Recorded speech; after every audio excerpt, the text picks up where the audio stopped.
दोस्तों, मैं हूं अंशुल मिश्रा और कोचिंग फ्री चैनल में आपका स्वागत है। आज हम पढ़ने वाले हैं unit measurement and error analysis, Hindi में जिसे कहेंगे मात्रकों का मापन तथा त्रुटि विश्लेषण। त्रुटि मीन्स गलती, त्रुटि का मतलब होता है आपकी गलती। तो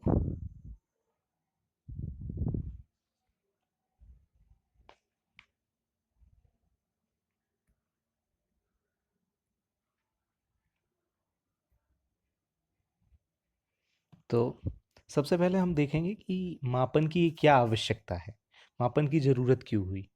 ठीक है, तो उसके लिए हमें ज़रूरत है कि उससे पहले हमें समझना पड़ेगा कि मापन किसका करना चाहिए। तो वे सभी राशियां जिनका संबंध किसी भौतिकीय परिघटना से है। भौतिकीय परिघटना अभी देखते हैं, चलो आगे। किसी भौतिकीय परिघटना से है और जो किसी संख्या द्वारा व्यक्त की जा सकती हैं, भौतिक राशियां कहलाती हैं। ठीक है, इनका एग्जाम्पल क्या है, उदाहरण क्या है? लंबाई, द्रव्यमान, ताप, चाल, बल। ठीक है, ये सब क्या है, इनके उदाहरण है किसके? भौतिक राशियों के। ठीक है, तो किसी भौतिक राशि का सही प्रभाव जानने के लिए उसका मापन जरूरी होता है। ठीक है, मापन के अंतर्गत हम भौतिक राशि की तुलना किसी अंतर्राष्ट्रीय मान्यता प्राप्त संदर्भ मानक से करते हैं। तो इसमें अब इस डेफिनेशन मतलब इसमें हमने जो रेड किया हुआ है उसमें है अंतर्राष्ट्रीय मान्यता प्राप्त संदर्भ मानक, तो इसको समझना जरूरी होगा। तो देखो अगली स्लाइड पे देखते हैं क्या है। तो भौतिक राशि के मापन में दो चीजें जानना हमको बहुत ज्यादा जरूरी है। क्या? पहला पहला है मात्रक। वह सर्वमान्य मानक जिसका उपयोग किसी भौतिक राशि की तुलना के लिए किया जाता है। जैसे लंबाई का मात्रक क्या होता है? मीटर। द्रव्यमान का मात्रक क्या होता है? किलोग्राम। लंबाई, जैसे कोई लंबाई हम नापते हैं, जैसे कपड़ा दुकान पे लेके आते हैं तो उसमें क्या होता है, आप कपड़े की लंबाई नापने के लिए उनके पास एक छड़ होती है जिसकी नॉर्मली जिसका साइज कितना होता है? 1 मीटर होता है। तो उससे अगर आपको 2 मीटर चाहिए तो वो दो बार उसको नाप मतलब उसको दो बार नाप देगा कपड़े को। और जितनी दो बार में जितनी लंबाई में नई कपड़े की आपको 2 मीटर करके दे देगा। 5 मीटर चाहिए तो 5 बार नापेगा। तो इस तरह से हम क्या कर रहे हैं, 1 मीटर जो स्टैंडर्ड है, एक मानक मीटर है, उससे तुलना कर दे रहा है। तो यही तुम्हारा मापन, यही प्रक्रिया मापन की प्रक्रिया होगी। तो उसमें आपकी भौतिक राशि क्या हुई? आपकी भौतिक राशि हो गई, तो आपकी भौतिक राशि क्या हो गई? लंबाई। भौतिक राशि क्या हो गई आपकी? लंबाई। और लंबाई का मापन जो कर रहे हैं, लंबाई की तुलना किससे कर रहे हैं? मीटर से कर रहे हैं। तो मीटर क्या है? एक स्टैंडर्ड, एक मानक है लंबाई को नापने का। ऐसे ही द्रव्यमान का मात्रक क्या होता है आपका? किलोग्राम। तो किलोग्राम, जब आपने कोई भी तो पदार्थ खरीदते हैं जैसे कि चीनी, चावल, तो क्या होता है वो एक स्टैंडर्ड 1 किलोग्राम का बाट लेते हैं, उससे उसकी तुलना की जाती है। तो आपको 2 किलोग्राम चाहिए तो 2 बार उसकी तुलना कर दी जाएगी, 3 किलोग्राम चाहिए तो 3 बार तुलना कर दी जाएगी। तो यही होता है आपका मापन की प्रक्रिया। तो भौतिक राशि के मापन में दो चीजें हमें जरूरी क्या है? पहला मात्रक और दूसरा उसका आंकिक मान। मतलब मात्रक क्या कि वो एक स्टैंडर्ड, एक मानक, कि वो 1 किलोग्राम, 1 मीटर, 1 सेकंड। ठीक है, ये सब क्या हो गए? उसके मानक हो गए। और दूसरा उसका आंकिक मान। जैसे हमें 5 मीटर चाहिए तो 5 क्या है इसमें? मीटर तो मानक हो गया, और 5 क्या है? ये इसका आंकिक मान। तो 5 मीटर ये भौतिक राशि को बताएगा। 5 मीटर मीन्स लंबाई, किसी चीज़ की लंबाई अगर 5 मीटर है तो उसमें जो अंतर्राष्ट्रीय मानक होगा उससे तुलना कितनी बार की जा रही है? उसकी 5 बार। ठीक है, तो यही चीज़ सीखने वाली थी यहाँ पे। ठीक है, तो अब यहाँ पे हमको सबसे बड़ी चीज़ समझनी है कि ये मानक क्या होता है। ठीक है, हमको समझने वाली चीज़ क्या है कि ये मानक क्या है आपका। ठीक है, मानक ऊपर दब गया तो मैं यहाँ लिख दे रहा हूँ, हम क्या पढ़ रहे हैं? ये मानक। तो मानक की विशेषताएं। सर्वमान्य। सर्वमान्य मीन्स सब लोगों के द्वारा मान्य होना चाहिए। कोई अगर आप गांव वगैरह में देखते हैं तो कुछ लोग अपने हाथ से नाप देते हैं कि ये 1 फीट हो गया। ठीक है, कुछ लोग क्या करते हैं, अपनी उंगलियों से नाप देते हैं कि ये इतने अंगुल हो गया। ठीक है, तो ऐसा नहीं है कि अब कुछ उंगलियों का माना, किसी की उंगलियां मोटी हो सकती हैं, किसी की पतली हो सकती हैं।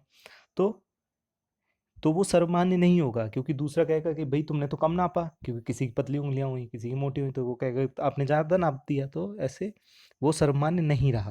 तो इसीलिए किसी भी मानक को सर्वमान्य होना चाहिए। जैसे 1 मीटर यहाँ नापो, या फ्रांस में जाके नापो, या आप नापो, या मैं नापूं, तो वो सर्वमान्य होगा। तो पहली कंडीशन क्या होनी चाहिए मानक की?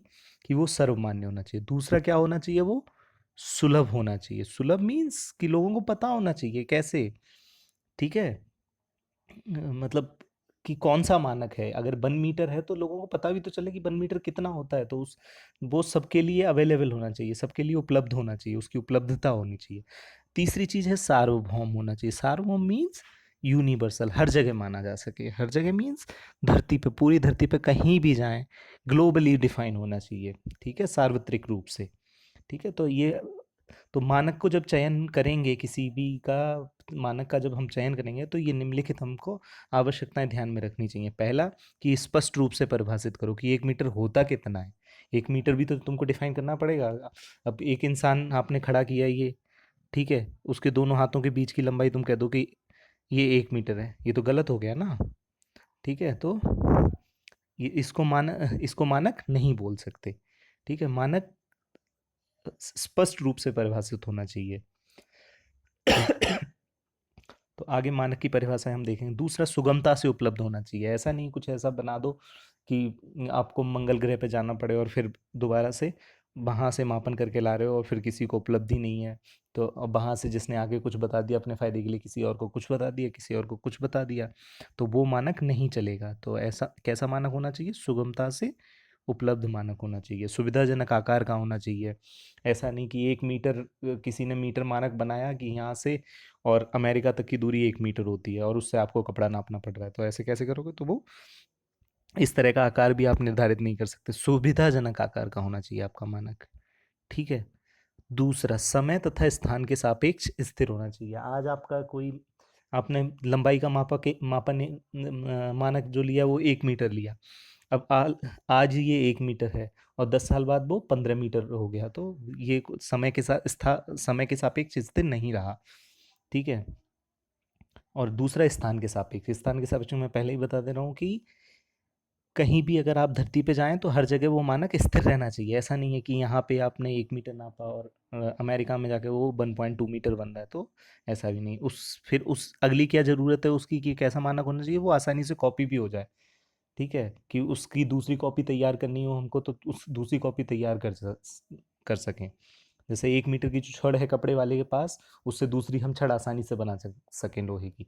ठीक है, तो वो आसानी से कॉपी भी हो जाए उसकी। ठीक है। और सबसे लास्ट, कि वातावरण में परिवर्तन के साथ नहीं बदलना चाहिए मानक को। ठीक है, तो ये सारी ज़रूरतें हैं किसी भी मानक की। ठीक है, तो ये जब ज़रूरतें पूरी करेगा तभी वो मानक कहलाएगा। ठीक है। तो अब मानक, हर भौतिक राशि के लिए अलग मानक होते हैं। तो हमारी भौतिक राशियां कौन कौन सी हैं? तो इनको दो भागों में हम डिवाइड कर लेते हैं। ठीक है, भौतिक राशियों को दो भागों में डिवाइड कर लेते हैं। पहली तो है आपकी मूल राशियां, दूसरी आपकी होती हैं व्युत्पन्न राशियां। तो मूल राशियां कुल 7 हैं संख्या में, और व्युत्पन्न राशियां n, मतलब कितनी भी हो सकती हैं। मूल राशियां अपने मूल रूप से आती हैं, मतलब अ, इन्हीं से दूसरी राशियां बनती हैं। जैसे लंबाई है, तो लंबाई किसी और चीज को बना के मिला के नहीं बनी है। ठीक है। द्रव्यमान है, समय है, विद्युत धारा, तापमान, ज्योति तीव्रता और पदार्थ की मात्रा। पदार्थ में नहीं होगा यहाँ पे, पदार्थ की मात्रा लेंगे हम। तो पदार्थ में को काट दिया जाएगा, उसकी जगह क्या लिखेंगे? पदार्थ की मात्रा। पदार्थ की मात्रा। तो लंबाई, लंबाई का मात्रक क्या होता है? सबको पता होगा ये तो। क्या होता है? हाँ, मीटर। दूसरा, द्रव्यमान का मात्रक क्या होता है? किलोग्राम। तीसरा, समय का मात्रक क्या होता है? सेकंड। ठीक है। विद्युत धारा का बहुत कम लोगों को पता होगा, लेकिन पता होगा, एम्पियर, जिसको ए से रिप्रेजेंट करें। तापमान का डिग्री सेंटीग्रेड, जो कि सुनते हैं डेली न्यूज़ में। ठीक है। अब आगे के जो दो हैं वो बहुत ही कम सुने होंगे। ज्योति तीव्रता, जिसको कि हम कैंडेला से नापते हैं। और आपका सबसे लास्ट क्या है? पदार्थ की मात्रा को किससे नापेंगे हम? मोल से। ठीक है। तो ये हमारी मूल राशियां थी और इनके मूल मात्रक हो गए। तो अब ठीक है, ऐसे ही हमारी व्युत्पन्न राशियां होती हैं। व्युत्पन्न राशियां वे होती हैं जो मूल राशियों की सहायता से बनाई जाए।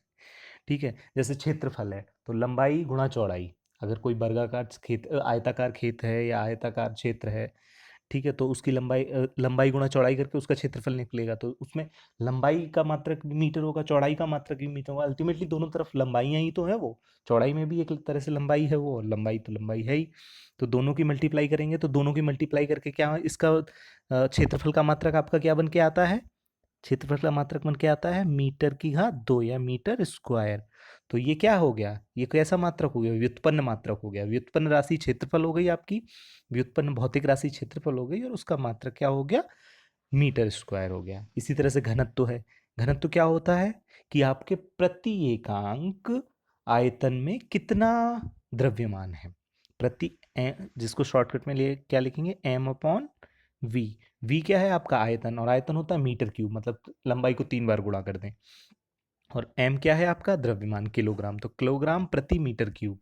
तो ये क्या हो जाएगा आपका घनत्व हो जाएगा। तो घनत्व किस किस चीज से मिला के किस किस चीज पे निर्भर करेगा, एम द्रव्यमान हो गया, वी क्या हो गया आयतन, और आयतन किस पे निर्भर करता है, लंबाई पे 3 बार।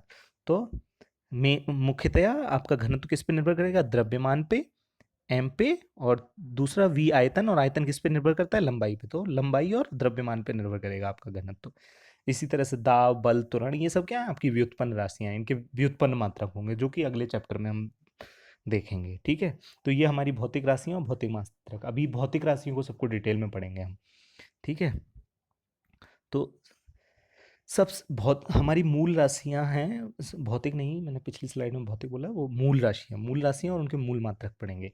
तो अब हमारा 1 मीटर कितना होता है, तो 1 मीटर किसी के हाथ से, हाथ की लंबाई लेके नहीं बनाया गया है।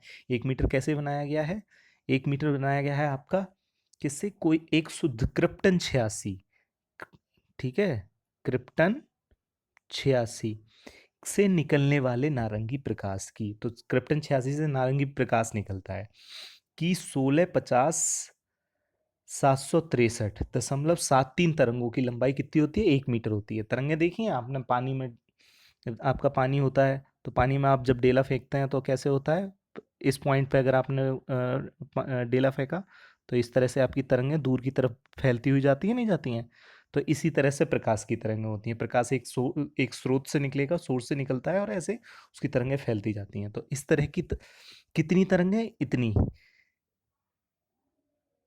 16,50,763.73 तरंगों की लंबाई जो होगी, किसकी, शुद्ध क्रिप्टन 86 से निकलने वाले नारंगी प्रकाश की, इतनी तरंगों की लंबाई क्या होगी, 1 मीटर। तो जितनी लंबाई में इतनी तरंगें आने वो लंबाई क्या होगी, 1 मीटर।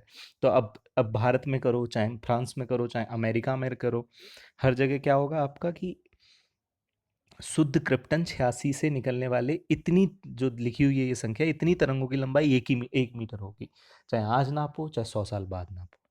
ठीक है, ये है तो शुद्ध 1 मीटर का स्टैंडर्ड यहाँ से हमको प्राप्त हुआ है, किसी के हाथ से नहीं प्राप्त हुआ, या किसी की दीवार से नाप के, भैया यहाँ दीवार है और यहाँ से हमने नाप लिया कि भैया ये 1 मीटर है, ऐसा नहीं है। वो कल को उसकी दीवार टूट गई तो स्टैंडर्ड तो गायब हो गया, लेकिन ये स्टैंडर्ड हमेशा रहेगा। शुद्ध क्रिप्टन 86 एक पदार्थ है, तत्व है, तो ये तत्व हमेशा रहेगा, मतलब जब तक धरती है कहीं ना कहीं तो रहेगा। ठीक है, तो जब, तो क्रिप्टन 86 हमेशा रहेगा, तो उसका मानक और सब जगह अवेलेबल भी होगा। तो ये जो भी हमने पिछली से पिछली स्लाइड में देखी थी कि क्या क्या चीज़ें ज़रूरी हैं एक मानक के लिए, तो वो सारी पूरी कर रहा होगा इस। तो इसी तरह से हम आगे देखेंगे, अगली मूल राशि और उसका मूल मात्रक देखते हैं। तो अभी मीटर कौन सी मूल राशि का मूल मात्रक है, मूल राशि है ये लंबाई, और लंबाई का मूल मात्रक क्या हो गया आपका, मीटर हो गया। अगला हम क्या पढ़ेंगे, किलोग्राम। किलोग्राम भाई किसका है, किलोग्राम कौन सी मूल राशि का मूल मात्रक है, बताओ। मैं लिख रहा हूँ, क्या है, द्रव्यमान, द्रव्यमान, द्रव्यमान का मूल मात्रक क्या है आपका, किलोग्राम है। तो 1 किलोग्राम क्या है, पेरिस में रखे प्लेटिनम इरिडियम के एक विशेष टुकड़े का द्रव्यमान 1 किलोग्राम है। तो वो उस टुकड़े के बराबर, तो कैसे चला होगा, हमारे पास तो 1 किलो का जो बाटा है वो लोहे का होता है, तो क्या किया उन्होंने, वो वहाँ एक रखा हुआ है स्टैंडर्ड, पेरिस में प्लेटिनम इरिडियम का। एक हमारे यहाँ एक BIS संस्था होती है, बी, हमारी संस्था कौन सी होती है,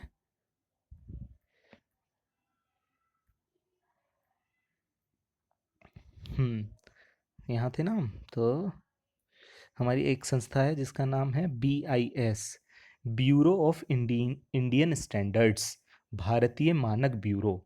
तो भारतीय मानक ब्यूरो के पास भी उसी तरह का प्लेटिनम इरिडियम का उसी साइज का टुकड़ा होगा, जैसा आप ये कांच के अंदर देख रहे हैं, ये वाला टुकड़ा। तो ये टुकड़ा आपका कांच के अंदर इन्होंने प्रॉपरली संभाल के इसलिए रखा है जिससे इस पे पर्यावरण में होने वाले परिवर्तन, ताप, दाव और क्या कहते हैं, आर्द्रता, इन सब का प्रभाव ना पड़े, कि मॉइस्चर से गीला ना हो, गीला होने से हो सकता है पानी कंडेंस हो जाए, इसका वजन बढ़ जाए। तो इसीलिए इन्होंने कांच के अंदर एकदम एयर टाइट करके बंद कर रखा है इसको।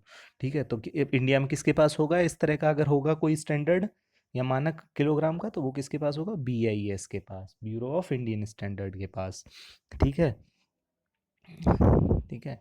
तो वो अंतर्राष्ट्रीय रूप पे सबसे मेन स्टैंडर्ड, सबसे मुख्य मानक जो है उसका, किलोग्राम का, कहाँ रखा हुआ है, द्रव्यमान का जो मुख्य मानक है कहाँ रखा हुआ है, पेरिस में। ठीक है।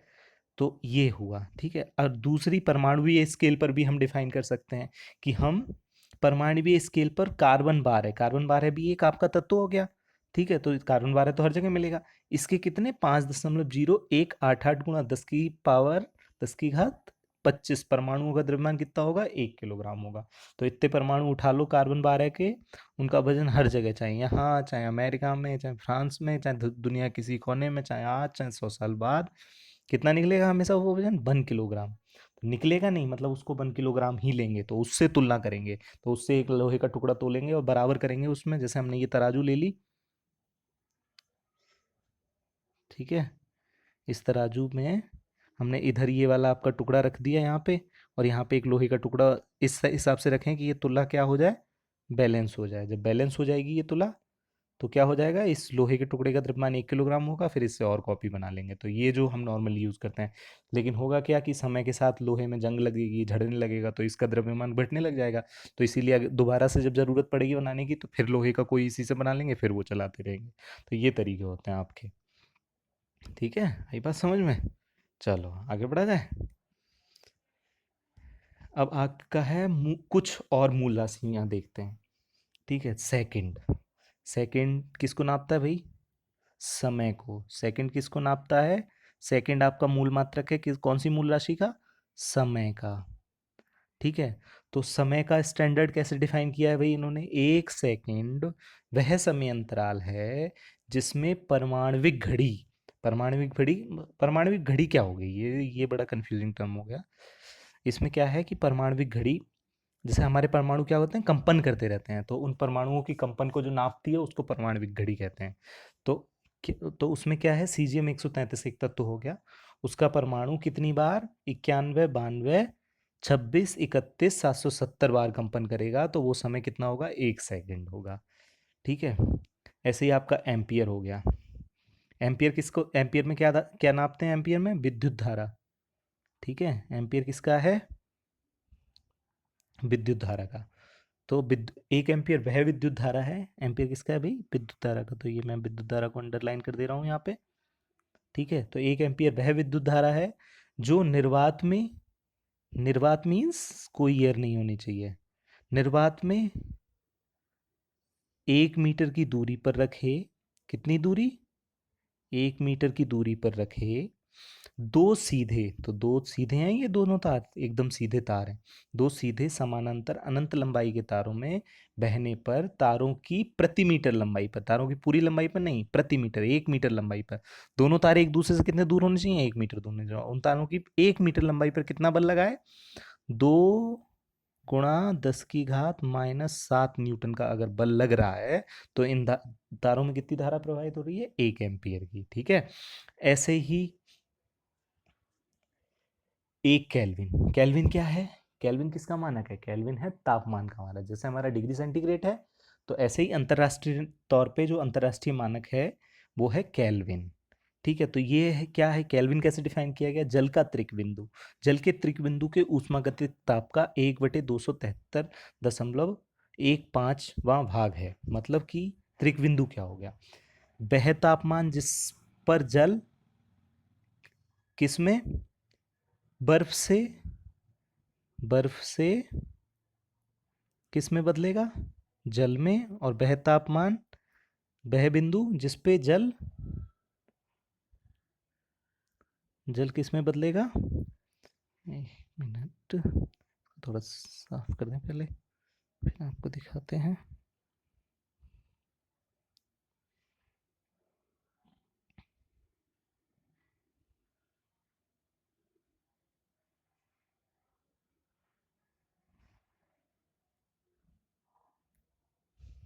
ठीक है।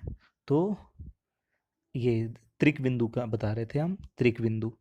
तो त्रिक बिंदु के सापेक्ष क्या है कि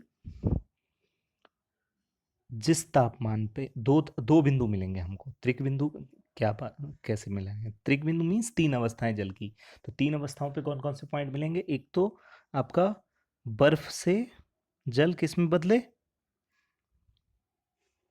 बर्फ से जल में बदले, और जल से वाष्प में बदले। तो ये दो, तो ये नॉर्मली कितने पे डिग्री सेंटीग्रेड में, हम सबने सुना होगा 0 डिग्री सेंटीग्रेड पे होता है, और ये कितने पे होता है आपका? 100 डिग्री सेंटीग्रेड पे।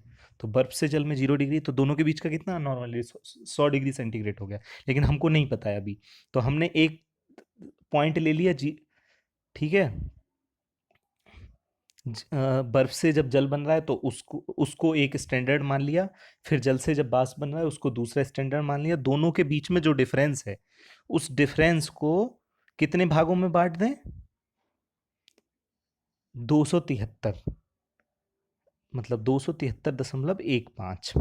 ठीक है।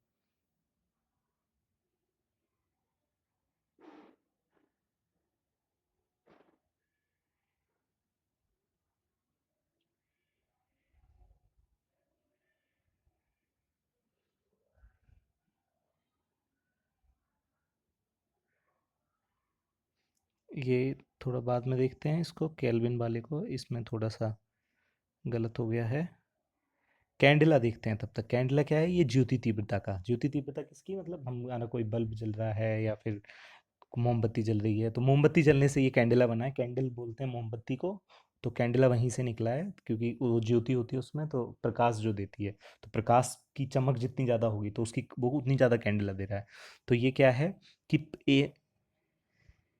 एक कैंडिला, कृष्णिका, कृष्णिका क्या होता है? एक मानक स्रोत होता है प्रकाश का, जो संपूर्ण प्रकाश उत्सर्जित भी करता है और संपूर्ण प्रकाश अवशोषित भी करता है।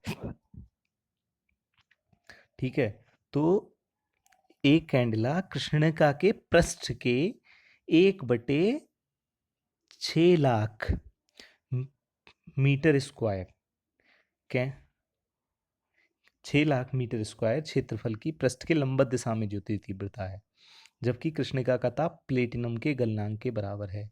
तो कोई भी आदर्श कृष्णिका ले ली और उसको इतना गर्म कर दिया कि जिस पे प्लेटिनम गलने लग जाए, तो उस पे उससे प्रकाश जो निकलेगा, ठीक है, तो वो कितना, पूरा 1 मीटर स्क्वायर नहीं, 1 मीटर स्क्वायर का कौन सा 6 लाखवां हिस्सा, उससे जो प्रकाश निकलेगा वो एक कैंडिला बोला जाएगा। ऐसे ही मोल क्या है?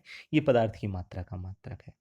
एक मोल किसी पदार्थ की वह मात्रा है जो उस पदार्थ के अवयवों की संख्या C12 के 12 ग्राम परमाणुओं की संख्या के बराबर है।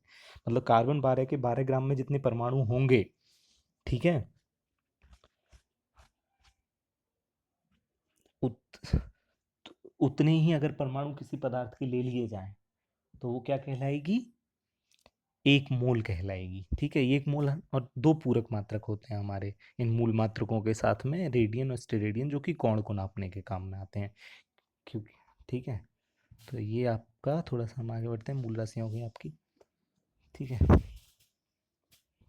अब हम क्या करने जा रहे हैं? लंबाई, लंबाई का मापन पढ़ने जा रहे हैं। तो लंबाई में दो तीन तरह की हो गई आपकी, छोटी दूरियां हो गई, फिर लंबी दूरियां हो गई। ठीक है। तो छोटी दूरियों को नापने के लिए हमारे पास दो तीन चीज़ें हो गई। पहला तो आपके पास है क्या? प्रकाशिक सूक्ष्मदर्शी। ठीक है, ऑप्टिकल माइक्रोस्कोप। तो ये कितना, 4000 एंगस्ट्रम से 7000 एंगस्ट्रम तक। ठीक है। तो एंगस्ट्रम क्या होता है? एक एंगस्ट्रम कितना होता है? एक एंगस्ट्रम होता है 10⁻⁻10 मीटर। ठीक है। तो इतना, तो 4000 एंगस्ट्रम कितना हो गया? 4 × 10⁻⁻6 मीटर। तो इस 4 × 10⁻⁶ से लेके 7 × 10⁻⁶ तक ही नाप सकते हो आप प्रकाशिक सूक्ष्मदर्शी से। फिर इलेक्ट्रॉन माइक्रोस्कोप या सुरंगन सूक्ष्मदर्शी, सुरंगन सूक्ष्मदर्शी को इंग्लिश में बोलते हैं टनलिंग माइक्रोस्कोप। आप इंटरनेट पे इसके बारे में डिटेल में सर्च कर सकते हो, अभी इतना ज़्यादा ज़रूरी नहीं है, क्योंकि जब रिसर्च वगैरह करते हैं ये फिजिक्स केमिस्ट्री में आगे, तो इनकी ज़रूरतें पड़ती हैं। ठीक है, electron microscope, transmission electron microscope, turning microscope, तो इन सब की ज़रूरत पड़ती है कि चीज़ों की अंदर की छोटे स्तर पे उनकी चीज़ें देखने के लिए। इलेक्ट्रॉन माइक्रोस्कोप का ये मतलब नहीं है कि इलेक्ट्रॉन दिख जाएंगे, इलेक्ट्रॉन कभी नहीं दिख सकते, ठीक है।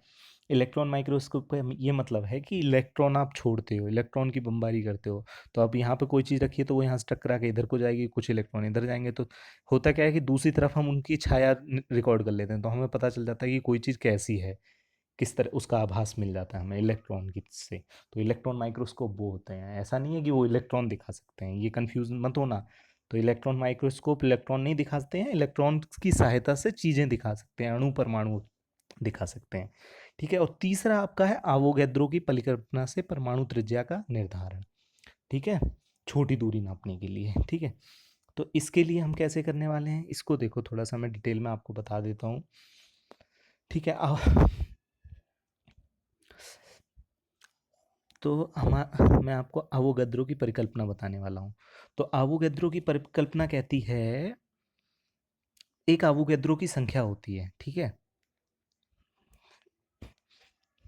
क्या होती है, आवोगैद्रो की संख्या होती है। आवोगैद्रो की संख्या को हम क्या,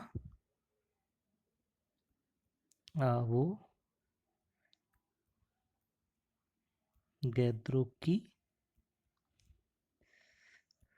संख्या ये होती है आपकी n बराबर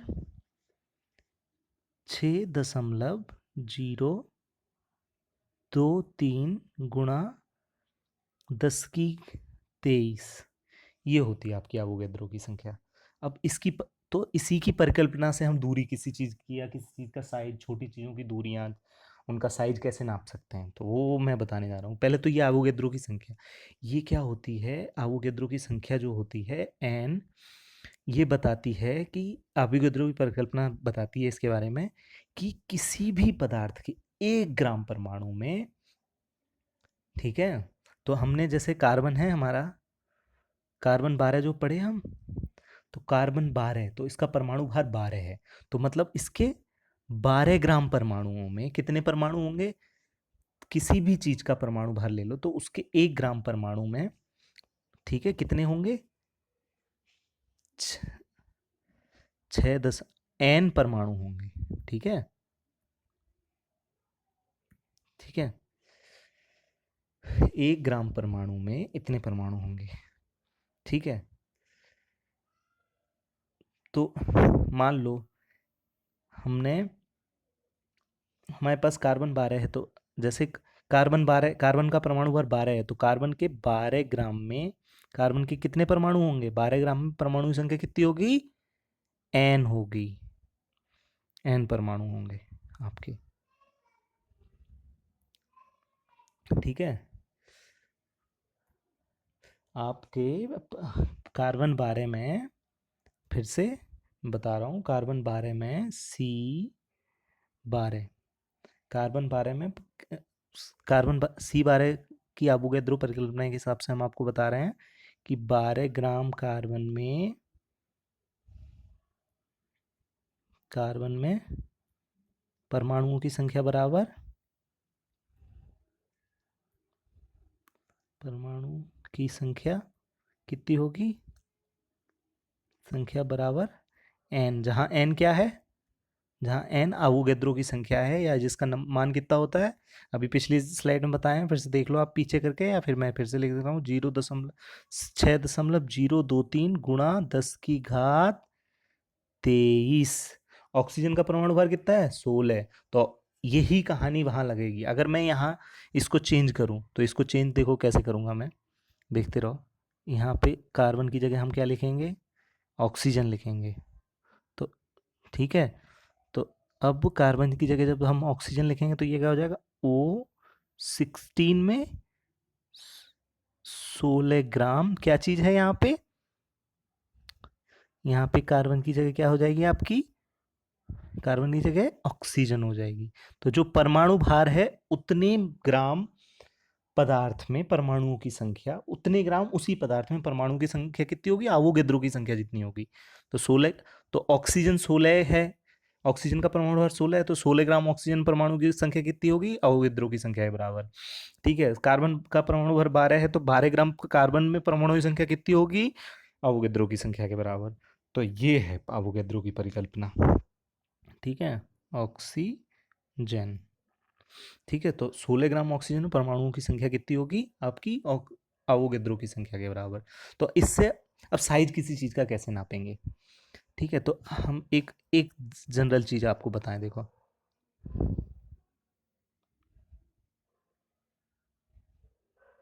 इसको मिटा दें पहले, फिर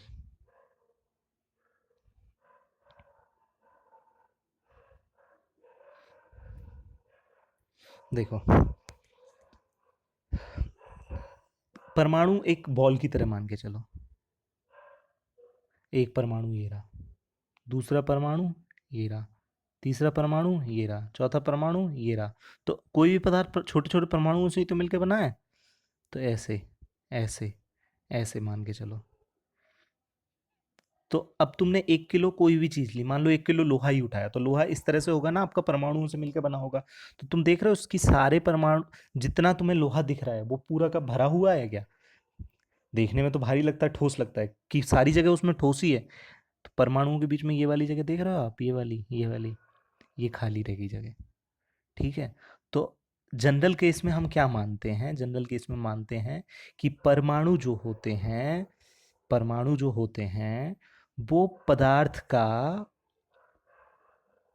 परमाणु क्या होते हैं आपका, परमाणु पदार्थ का मात्र कितना, 2/3 आयतन घेरते हैं, 2/3 तिहाई आयतन घेरते हैं। ठीक है, परमाणु पदार्थ का मात्र 2/3 आयतन घेरते हैं। ठीक है, तो इस हिसाब से जितना भी आयतन होगा, मतलब 2 लीटर का है या 2 मीटर क्यूब आयतन है, तो मतलब 3 मीटर क्यूब है, तो उसमें 2 मीटर क्यूब मात्र परमाणुओं का वजन होगा, बाकी की खाली परमाणु होंगे 2 मीटर क्यूब जगह में। मान लो टोटल, इसको कैसे समझ सकते हैं, इसको ऐसे समझ सकते हैं कि अगर मान लो पदार्थ का आयतन कितना है, पदार्थ का आयतन मतलब पदार्थ कोई लोहा ही मान लो, लोहे का टुकड़ा मान लो। ठीक है, पदार्थ का आयतन अगर तुम्हारा कितना है, 3 मीटर क्यूब है, 3 मीटर क्यूब है, तो उसमें परमाणु जो जगह घेर रहे होंगे वो कितनी घेर रहे होंगे, तो परमाणुओं द्वारा जो घेरी गई जगह कितनी होगी, मात्र 2/3। तो 2/3 इसका निकालो, परमाणुओं द्वारा घेरी गई जगह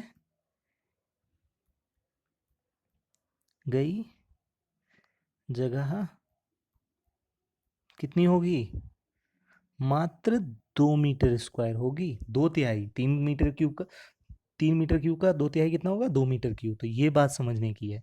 तो सारी जगह नहीं घेरते हैं, खाली जगह रह जाती है, तो वो खाली जगह कितनी, 1 मीटर क्यूब रहेगी। तो इस हिसाब से, तो अब लेके चलते हैं। अब अगर किसी भी पदार्थ का परमाणु भार कितना है, मान लो m है। ठीक है, किसी भी पदार्थ का, मान लो पदार्थ का परमाणु भार, कुछ चीज़ें मान रहे हैं, नोट कर लेना अपनी। ठीक है, पदार्थ का परमाणु भार मान लो, पदार्थ का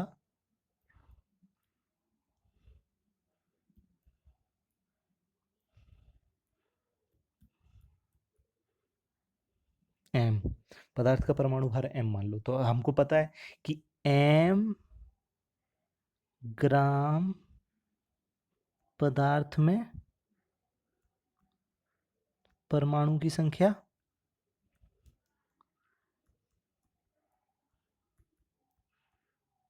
कितनी होगी आपकी, m ग्राम पदार्थ में परमाणु संख्या कितनी होगी, जो कि हम पिछली स्लाइड में बता चुके थे आपको, n अवोगाद्रो संख्या 6.023 इंटू 10⁻23 इतने परमाणु होंगे। ठीक है, m ग्राम पदार्थ में परमाणु की संख्या कितनी होगी, n होगी। m ग्राम कब, जब पदार्थ का परमाणु भार m है, तो उसका अगर m ग्राम लेंगे तो उसमें n होगी।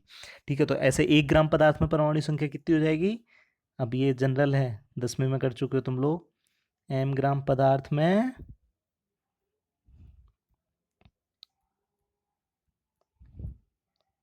परमाणु की संख्या कितनी होगी? क्या बराबर कितनी हो जाएगी? n बटे m इधर आ जाएगा ना, ठीक है।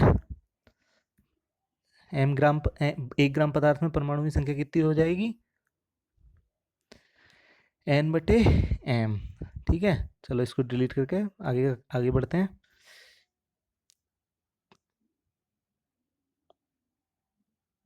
जल्दी से डिलीट करो भाई।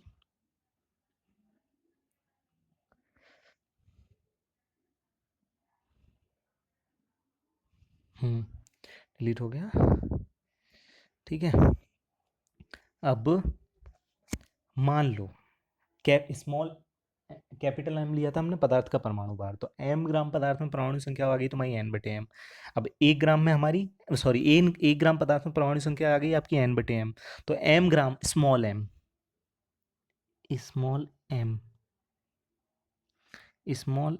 ग्राम पदार्थ में परमाणु की संख्या कितनी होगी भाई? की संख्या एक ग्राम में आपकी कितनी थी? n बटे m थी। m स्मॉल कैपिटल है यार यहाँ पे, कैपिटल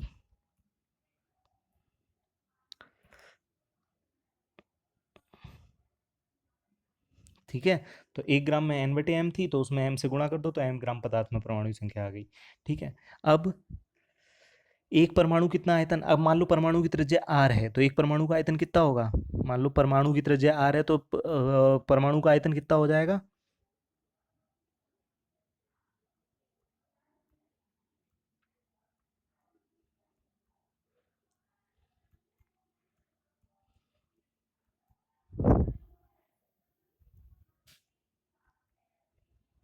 चार बटे तीन पाई आर क्यूब, ठीक है।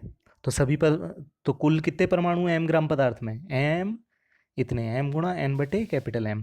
तो पदार्थ के सभी परमाणु द्वारा कितना आयतन घेरा जाएगा?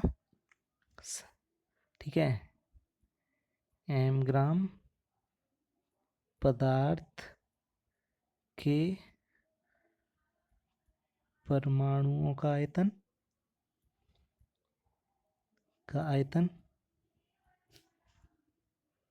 कितना हो जाएगा? ये एक तो ये चीज़ और ये चीज़ गुणा कर दो बस इन दोनों की, तो ये हो जाएगा आपका, मिटा के लिखना पड़ेगा,